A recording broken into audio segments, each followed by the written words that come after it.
Modern wisdom senior secondary school की online classes में आपका स्वागत है। मैं हूं मनोज ओझा, संस्कृत टीचर, और आज हम पढ़ने वाले हैं क्लास 8 संस्कृत विषय। क्लास 8 का संस्कृत विषय और उसका पहला चैप्टर, और चैप्टर का नाम क्या है? सुभाषितानि। क्या होता है इसका अर्थ? सुभाषितानि का मतलब होता है सु। देखो, दो शब्दों से मिलकर के बनता है, सु और भाषित।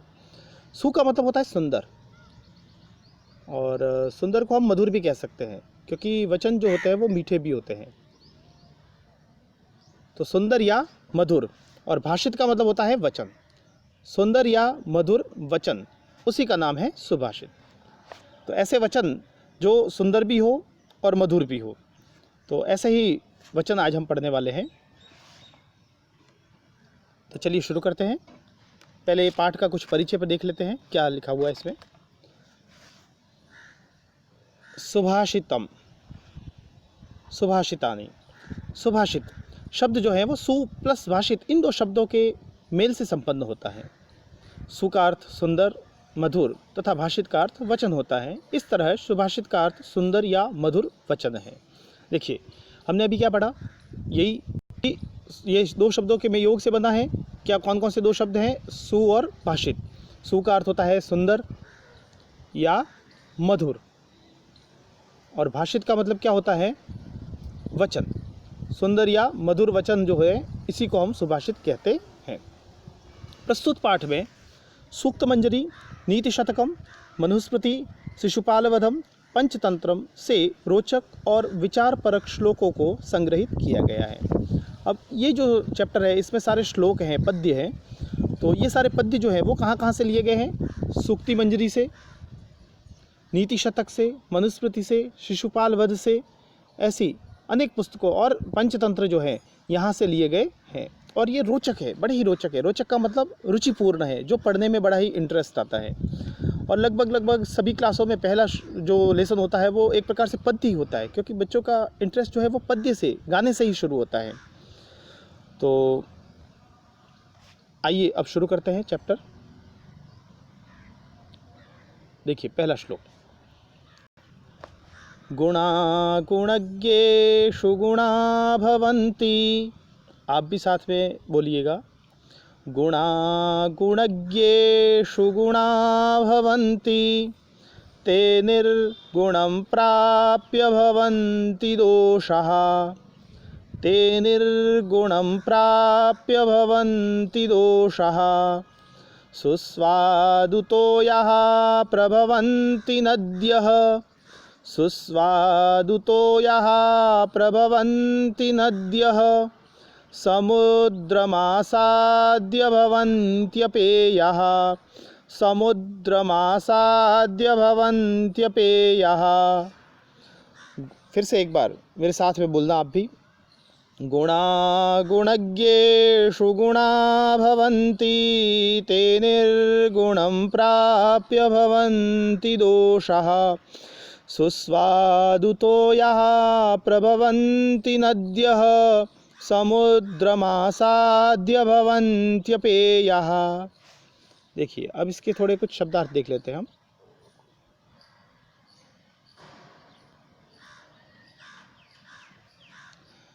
देखिए, पहली लाइन पहले देखते हैं। गुणा गुणज्ञेषु गुणः भवन्ति। गुण जो होते हैं, गुण, हर व्यक्ति में कुछ गुण होते हैं, कुछ अच्छे गुण होते हैं, कुछ अवगुण, बुरे गुण होते हैं। तो गुण जो हैं, यदि किसी गुणवान व्यक्ति के पास पहुंच जाए, कैसे व्यक्ति के पास? गुणवान। कैसे व्यक्ति के पास पहुंच जाए? यदि गुणवान व्यक्ति के पास पहुंच जाते हैं तो वो क्या बनेंगे? अच्छे व्यक्ति के पास। गुणवान का मतलब जो गुणों को जानने वाला है, गुणों की कद्र करने वाला है। ऐसे व्यक्ति के पास यदि गुण पहुंच जाते हैं तो वो क्या बन जाते हैं? वो सद्गुण बन जाते हैं। यही गुण क्या बन जाते हैं? सद्गुण बन जाते हैं। देखिए, श्लोक का अर्थ जो है, पहली लाइन का अर्थ क्या हुआ? गुणवान व्यक्तियों के पास सद्गुण बन जाते हैं। गुणज्ञेषु, देखो इसका शब्दार्थ है गुणज्ञेषु। गुणज्ञ, गुण यानी गुण, और ज्ञ पीछे लगाते ही जानने वाला, गुणों को जानने वाला। गुणों को जानने वाला कौन होता है? गुणी व्यक्ति। गुणी अर्थात गुणवान। तो जब भी गुण जो है वो गुणवान व्यक्तियों के पास पहुँचते हैं तो वो सद्गुण बन जाते हैं। और वही गुण यदि किसी निर्गुण व्यक्ति के पास पहुंच जाए, जो गुणों को नहीं जानता, गुणों की परख नहीं है जिसमें, ऐसे व्यक्ति के पास पहुंच जाने पर क्या होगा? तो ते निर्गुणम प्राप्य भवन्ति दोषाः, ते निर्गुणम प्राप्य दोषाः भवन्ति, वे निर्गुणों को प्राप्त करके, निर्गुण व्यक्ति को प्राप्त करके, निर्गुण व्यक्ति का मतलब क्या होता है? गुणहीन व्यक्ति। कैसे व्यक्ति? गुणहीन, जिसमें खुद में गुण है ही नहीं। भाई गुण जो है वो यदि गुणवान व्यक्ति, गुणों को जानने वाला है, जिसके पास गुणों का भंडार है, अच्छे गुण है, उसके पास पहुँचेंगे तब तो वो सद्गुण हो जाएंगे। लेकिन यही गुण, देखो गुण सेम है, गुण सेम है, वही यदि गुणहीन व्यक्ति के पास पहुँच जाए तो क्या बन जाते हैं? दोष बन जाते हैं। क्या बन जाते हैं? दोष बन जाते हैं। जैसे देखो, इसको और अच्छे ढंग से देखते हैं। ये गुण है, यही गुण यदि एक तो पहुंच जाए गुणवान के पास, किसके पास पहुंच जाए? गुणवान के पास, तब तो ये बन जाएंगे सद्गुण। क्या बन जाएंगे? सद्गुण बन जाएंगे। और यही गुण यदि हम पहुंचा देते हैं किसी गुणहीन व्यक्ति के पास, कैसे व्यक्ति के पास? गुणहीन व्यक्ति के पास पहुंच जाते हैं तो ये क्या बन जाते हैं? यही गुण है जो यहाँ सद्गुण बने थे, अब यही गुण जो है वो यहाँ क्या बन जाएंगे? दोष बन जाते हैं। यही गुण जो है वो अब दोष बन गए, क्योंकि ये व्यक्ति जो था, इसके पास गुण आए तो ये गुणवान था, ये समझदार था, तो इसने क्या किया? ये जो है ये गुण जो है ये किस में पहुंच गए? अच्छे व्यक्ति के पास, तो सद्गुण बन गए। और यही गुण है, वही गुण जो गुणवान व्यक्ति के पास गए तब तो सद्गुण बन गए, और वही अगर गुणहीन व्यक्ति के पास जाते हैं तो दोषों में परिवर्तित तो हो जाते हैं, अवगुण बन जाते हैं, क्योंकि वो उसका यूज़ सही ढंग से नहीं कर पाता। देखिए, एक प्रकार से मैं आपको एक उदाहरण के माध्यम से बताऊं तो अगर कोई अच्छी वस्तु है किसी अच्छे व्यक्ति के पास पहुंचती है, हालांकि सभी वस्तु अच्छी होती है, लेकिन अगर अच्छे व्यक्ति के पास पहुंचती है तो उसका रिजल्ट कुछ और होगा, और वही अगर बुरे व्यक्ति के साथ मिलती है तो उसका रिजल्ट कुछ और हो जाता है। तो चलिए देखते हैं अगली लाइन में क्या बताया गया है। सुस्वादुतो यः प्रभवन्ति नद्यः। सुस्वादुतो यः, सु यानी अच्छा, स्वाद, देखो 2-3 शब्द है इसमें। स्वाद, अच्छा स्वाद, और अच्छे स्वाद, अच्छा स्वाद किसका? तोय, तोय का मतलब होता है जल। तोय का मतलब क्या होता है? जल। तो सुस्वादुतो यः का मतलब क्या हुआ? स्वादिष्ट जल। कैसा जल? स्वादिष्ट जल। स्वादिष्ट जल वाली जो नद्यः, नदी शब्द जो है, नदी शब्द का एक वचन प्रथमा विभक्ति बहुवचन होता है। नदी, नद्यौ, नद्यः, नद्यः ये बहुवचन है। बहुवचन मतलब नदियाँ। नदियाँ जो होती हैं वो कैसे जल वाली होती है? कैसे जल वाली निकलती है? उत्पन्न होती हैं। प्रभवंती, प्रभवंती का मतलब होता है उत्पन्न होना। नदियाँ जो हैं वो कैसे जल वाली उत्पन्न होती हैं या निकलती हैं?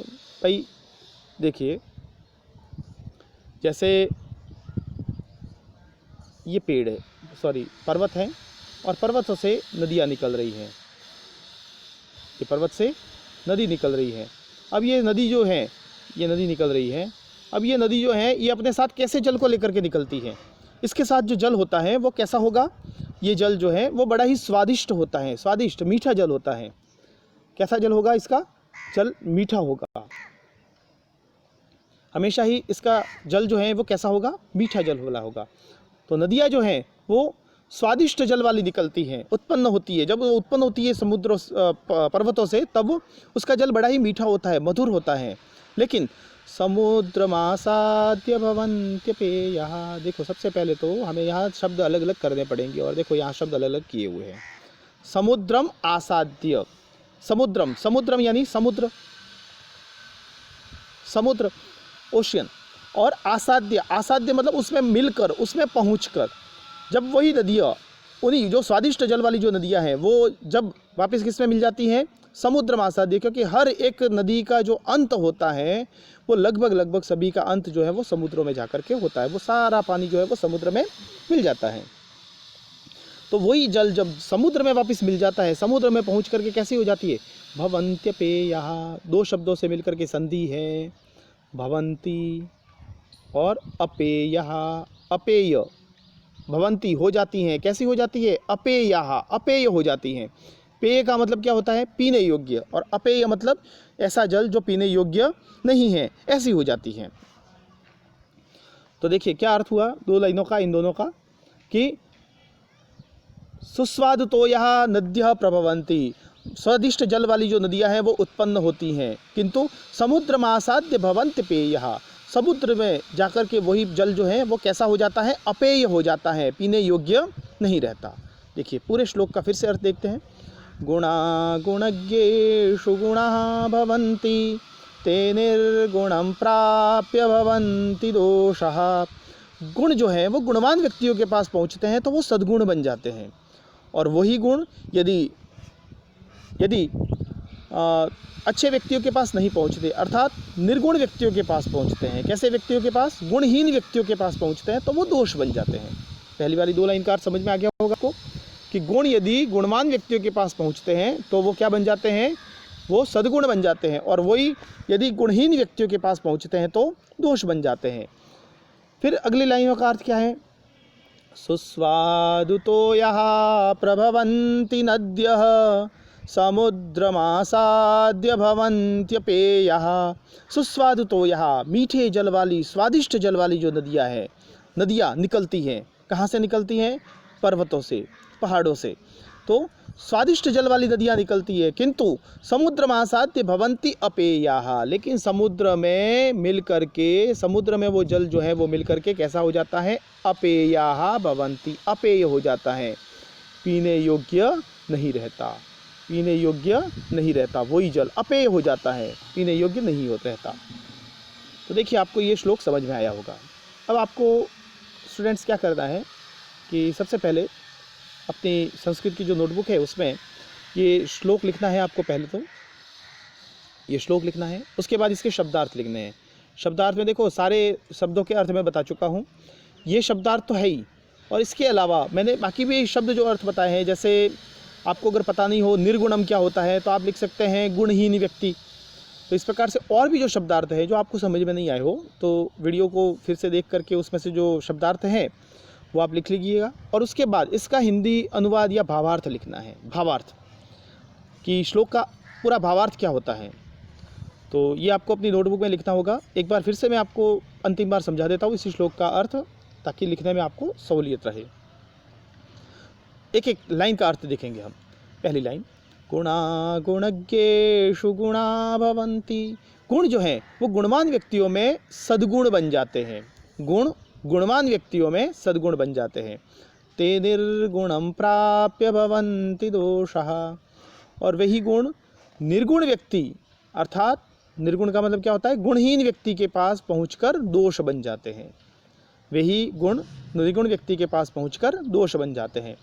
सुस्वादुतो यः प्रभवन्ति नद्यः, स्वादिष्ट जल वाली, मीठे जल वाली जो नदियाँ जो हैं, नद्यः, नद्यः बहुवचन है, नदियाँ, क्या होता है इसका अर्थ, नद्यः का मतलब नदियाँ, स्वादिष्ट जल वाली जो नदियाँ जो हैं वो क्या होता है इससे, सुस्वादुतो यः प्रभवन्ति नद्यः, नदियाँ जो है वो उत्पन्न होती है, निकलती हैं, पर्वतों से निकलती हैं, किंतु समुद्रमासाद्य भवन्त्यपेयः, समुद्र में उसका जल मिल करके वो अपेय हो जाता है, पीने योग्य नहीं रहता। तो मित्रों मुझे लगता है आपको ये श्लोक समझ में आ गया होगा। चलिए अब हम देखते हैं दूसरा श्लोक, वो भी बहुत ही अच्छे श्लोक है, और मेरा तो ये कहना है आपसे कि आप साथ साथ में इन श्लोकों को याद भी करते रहे। याद करने से ये श्लोक जो है वो आपके जीवन भर काम आने वाले हैं। चलिए अब हम देखते हैं दूसरे श्लोक के बारे में। पहले एक बार श्लोक को बोलेंगे और आप भी मेरे साथ बोलिएगा। साहित्य संगीत कला विहीनः, साहित्य संगीत कला विहीनः, साक्षात् पशुः पुच्छविषाणहीनः, साक्षात् पशुः पुच्छविषाणहीनः, तृणं न खादन्नपि जीवमानः, तृणं न खादन्नपि जीवमानः, तद्भागधेयं परमं पशूनां, तद्भागधेयं परमं पशूनां। देखिए बहुत ही सुंदर अर्थ है इसका भी। तो इसके शब्दार्थ पहले देख लेते हैं, और शब्दार्थ बहुत सारे शब्दों से तो आप परिचित ही होंगे। देखिए इसमें पहली लाइन, सबसे पहले पहली लाइन का अर्थ देखते हैं। साहित्य, संगीत और कला इनसे विहीन, जिसमें इन तीनों चीज़ों का क्या होता है, अभाव, अर्थात इनसे विहीन कौन कौन सी चीज़ों से। पहले नंबर पे है क्या है, साहित्य। साहित्य का मतलब क्या होता है, लिटरेचर। तो साहित्य की जो बुक्स वगैरह जो होती हैं, अच्छी अच्छी पुस्तकें, उन सब से हम अर्थ ले सकते हैं। संगीत से तो आप सब परिचित ही हो, गाना, शादी ब्याह में खूब नाचते हैं डीजे पर, लेकिन वर्तमान में तो बिल्कुल मनाही है इन सारी चीज़ों पर कोरोना वायरस के कारण। और उसके बाद आती है कला यानी आर्ट, किसी भी प्रकार की कोई भी हमारे अंदर कला, इन तीनों से रहित, इन तीनों से ही जो रहित है, न तो जिसके पास साहित्य है, साहित्य पढ़ा हुआ नहीं है, ना ही उसे थोड़ा बहुत संगीत का ज्ञान है, और ना ही किसी प्रकार की उसके अंदर कोई भी कला है, अर्थात इन तीनों से, साहित्य, संगीत, कला, इन तीनों से जो रहित व्यक्ति है वो कैसा है, साक्षात पशु हो, वो बिल्कुल पशु के समान है, बिल्कुल पशु तुल्य है, पशु के जैसा ही है। और पशु भी कैसा, पुच्छ विषाणहीन। पुच्छ का मतलब होता है पूंछ, पुच्छ का मतलब क्या होता है, पूंछ। तो पूंछ और विषाण का मतलब होता है सींग, पूंछ और सींग से रहित पशु है, साक्षात पशु है। देखो पहली वाली लाइन में यहाँ क्या बताया कि वह व्यक्ति साक्षात पशु है, किंतु कैसा पशु, पूंछ और सींग से रहित पशु हैं। पशुओं के नॉर्मली पूंछ होती है और सींग भी होते हैं, लेकिन ये ऐसा पशु है जिसके ना तो पूंछ है और ना ही सींग है। तो साहित्य, संगीत, कला, इन तीनों से रहित व्यक्ति जो है वो साक्षात पशु के समान ही है। तृणम न खादन अपि जीवमानः। अब देखिए नॉर्मली मैं आपसे एक प्रश्न पूछूं, बताइए पशु क्या खाते हैं, तो आपका सीधा सा जवाब क्या होगा, पशु क्या खाते हैं। पशु बिल्कुल, अगर हम पशुओं की बात करें कि पशु क्या खाते हैं, तो आपका जवाब क्या होगा, सर ये हरी हरी घास जो होती है उस घास को खाते हैं। अब ये घास जो है, घास को संस्कृत में क्या बोलते हैं, तृणम। क्या बोलते हैं, तृणम। घास के लिए शब्द आता है तृणम।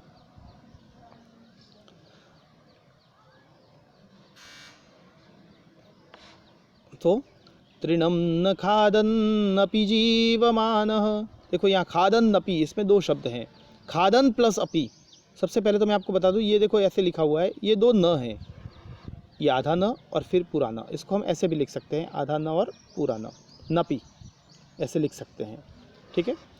तो कोई त्र मत समझना, क्योंकि अक्सर स्टूडेंट इसको त्र समझ लेता है, त्र से त्रिशूल, इसको त्र समझता है, ये त्र नहीं है, ये आधा न और एक और न, तो न है ये।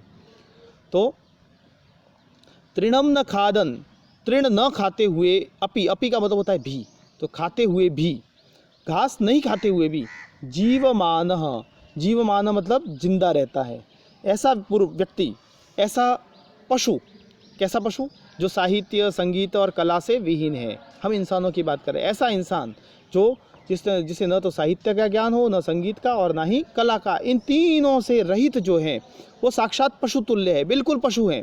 और पशु भी कैसा, पुच्छ विषाणहीन, पूंछ और सींग से रहित ऐसा पशु, जो तृणम न खादन अपि जीवमान, बिना घास खाए हुए भी जीवमान, जीवित रहता है। वो पशु जिसके ना सींग है ना पूंछ है और साहित्य, संगीत, कला का ज्ञान नहीं, उसे हम पशु कह रहे हैं। ऐसे व्यक्ति को, ऐसे इंसान को हम पुरुष कह रहे हैं। तो वो बिना घास खाए हुए भी जीवित रहता है। तद्भाग ध्येयम परमम पशूनाम, और यह जो है तद्भाग ध्येयम, वह उसके लिए बड़े ही सौभाग्य की बात है। किसके लिए, वास्तविक पशुओं के लिए, जो वास्तविक पशु हैं उनके लिए ये बड़े ही सौभाग्य की बात है, परमम पशूनाम, कि वो बिना घास खाए हुए भी ऐसे व्यक्ति जो है वो जीवित रह रहे हैं। मान लो ये कोई व्यक्ति है, और इसे न तो साहित्य का ज्ञान है, ना संगीत का ज्ञान है, ना ही किसी प्रकार की कोई कला है, तो ऐसा व्यक्ति जो है वो साक्षात पशु तुल्य है, पशु के समान है। इसके ना तो सींग है ना ही क्या है, पूंछ है, दोनों में से कुछ भी नहीं है। ये घास नहीं खाता, ये बहुत अच्छी विशेषता है कि ये व्यक्ति जो है वो क्या नहीं खाता, घास नहीं खाता। अगर ये घास खा लेता तो सच में जो पशु थे उन पशुओं को घास खाने को नहीं मिलती। तो ये उन पशुओं के लिए, वास्तविक जो पशु हैं उन पशुओं के लिए बड़े ही सौभाग्य की बात है कि वो बिना घास खाए हुए भी जीवित रहता है। अब देखिए क्या करना है आपको। आपको ये श्लोक लिखना है, दूसरा श्लोक, और फिर इसके शब्दार्थ, और शब्दार्थ के बाद इसका भावार्थ लिखना है। एक बार फिर से श्लोक को गुनगुनाएंगे और भावार्थ जो है वो आपको स्वयं को लिखना है, क्योंकि मैं 2 से 3 बार इसको बार बार इसी जो वीडियो है इस वीडियो में समझा चुका हूँ। फिर भी अगर समझ में नहीं आया तो वीडियो को आप बार बार देखिएगा ताकि और अच्छे से समझ में आ जाए। और अगर समझ में आ गया है तो कोई बात नहीं, आप साथ में इसको लिख सकते हैं। एक बार फिर से आपको इसका अर्थ बता देता हूँ। पहले श्लोक को बोलेंगे, उसके बाद अर्थ लिखेंगे। अर्थ बोलूँगा मैं, आप सुनिएगा। साहित्य संगीत कला विहीनः साक्षात् पशुः पुच्छ विषाणहीनः तृणं न खादन्नपि जीवमानः तृणं न खादन्नपि जीवमानः तद्भागधेयं परमं पशूनां तद्भागधेयं परमं पशूनां। देखिए, साहित्य, संगीत और कला से रहित व्यक्ति, कैसा व्यक्ति? जो साहित्य, संगीत और कला इन तीनों से विहीन, विहीन का मतलब होता है रहित। अगर आपने शब्दार्थ अगर समझ में नहीं हो आ रहा हो विहीन का मतलब, तो ये शब्दार्थ भी आप लिख लेना। विहीन, विहीन का मतलब क्या होता है? रहित। साहित्य, संगीत और कला से रहित साक्षात पशु हो, साक्षात पशु, पशु ही है। कौन? साक्षात पशु है वो व्यक्ति। पुच्छ विषाण हीन, जो बिना पूछ और बिना सींग वाला है। हीन, हीन का मतलब वही होता है रहित।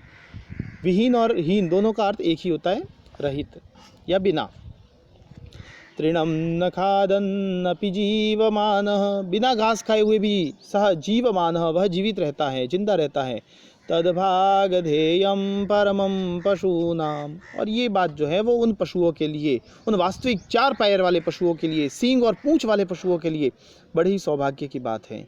क्योंकि यदि सभी व्यक्ति जो पशु के समान है वो यदि घास खाने शुरू हो गए तो शायद उन चौपाए पशुओं के लिए, उन सींग और पूंछ वाले पशुओं के लिए घास बिल्कुल भी खाने को नहीं रहेगी। तो उम्मीद करता हूँ स्टूडेंट्स आपको समझ में आया होगा। अगर समझ में नहीं आया है तो फिर से इस वीडियो को देखिएगा ताकि बहुत अच्छे से समझ में आ जाए। और ये वर्क आपको आज की डेट लगा करके करना है। तो आज के लिए इतना ही, मिलते हैं एक नए वीडियो के साथ, तब तक धन्यवाद।